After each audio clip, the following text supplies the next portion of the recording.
Pinasabugan ng hinihinalang granada ang harapan ng munisipyo ng Buluan, Maguindanao del Sur. Isa ang sugatan at may nasira pang sasakyan. Narito ang report.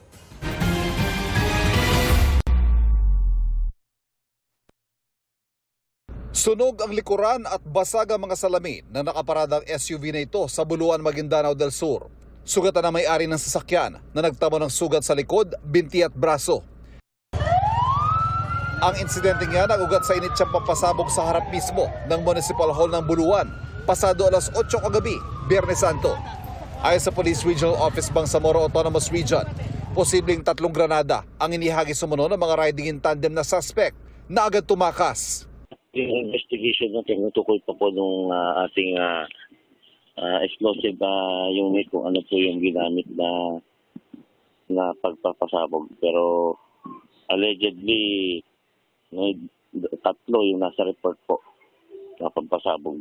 Tingin naman ni dating Maguindanao Governor Toto Mangudato na tatakbuhan ng parehong posisyon sa Maguindanao del Sur sa election 2025. Posibleng politika ang motibo sa insidente. Wala iba kundi kuluhin yung dito sa lugar natin. Alam nila na hindi naman sila mananalo. At saka talagang i-justify nila na iluipat yung kasi hindi naman pwedeng basta-bastang yan nila.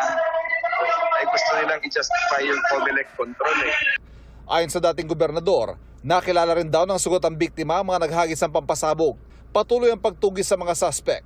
Dahil sa insidente, naghihigpit na rin ang seguridad ng pulisya sa lugar na isa sa areas of concern ng COMELEC. Sa ngayon, prepared na po ang ating proba sa security measures na nilatag para po sa upcoming election. So, patuloy pa rin po yung ginagawa nating monitoring at pagbabantay sa mga lugar na yan kung ano man po yung mga banta.